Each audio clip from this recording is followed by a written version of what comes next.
আসসালামু আলাইকুম সুপ্রিয় মৎস্য উদ্যোক্তা এবং কি মৎস্য ব্যবসায়ী ভাইরা, আশা করি সকলে ভালো আছেন।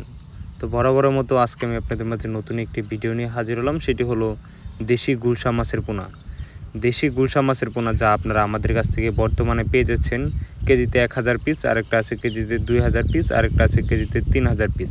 তো আপনাদের মাঝে কারো যদি এই সাইজের মাছের পোনাগুলি চাষ করতে খুবই আগ্রহী হয়, তাহলে অবশ্যই আমাদের স্ক্রিনে দেওয়া নাম্বার বা টাইটেল ডেসক্রিপশনের নাম্বার দেওয়া আছে, ওই নাম্বার সংগ্রহ করে আপনারা আমাদের কাছ থেকে ভালো মানের দেশি গুলশা মাছের পোনা সংগ্রহ করতে পারেন। এই সকল প্রকার মাছের পোনাগুলি আমরা সরাসরি হোম ডেলিভারির মাধ্যমে সারা বাংলাদেশে বিক্রি করে থাকছি। তো এবং কি আপনারা চাইলে আমাদের কাছ থেকে আমাদের এখানে এসে দেখে শুনে তারপরে আপনারা দেশি গুলশা মাছের পোনা সংগ্রহ করতে পারেন। আপনারা আমাদের কাছ থেকে পেয়ে যাচ্ছেন দেশি শিং মাছের পোনা, দেশি মাগুর মাছের পোনা, দেশি গুলশা মাছের পোনা, দেশি ট্যাংরা মাছের পোনা, অরিজিনাল মনোসেক্স তেলাপিয়া মাছের পোনা, থাই পাঙ্গাস মাছের পোনা, আইর, বোয়াল, চিতল, ট্যাংরা ইত্যাদি সকল প্রকার মাছের পোনা আমাদের এখানে সরাসরি হোম ডেলিভারির মাধ্যমে সুলভ মূল্যে বিক্রি করা হচ্ছে। এবং কি আপনারা চাইলে আমাদের কাছ থেকে মাছের পোনাগুলি এসেও নিয়ে যেতে পারেন।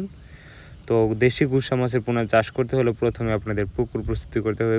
পুকুর প্রস্তুতি কীভাবে করবেন? পুকুরের সাইডে ময়লা বা আবর্জনা থাকলে ওইগুলো ভালো করে পরিষ্কার করে নেবেন, এবং কি পুকুরের সাইডে গাছের ডালপালা থাকলে ওইগুলো ভালো করে ছাঁটাই করে তারপর আপনারা দেশি গুলশা মাছের পোনা চাষ করতে পারেন।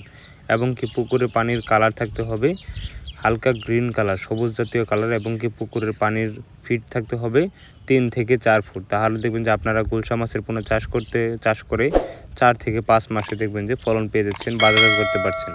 তো ভিডিওটি যদি ভালো লাগে থাকে তাহলে অবশ্যই লাইক, কমেন্ট, শেয়ার করে দেবেন। ধন্যবাদ সকলকে। আসসালামু আলাইকুম।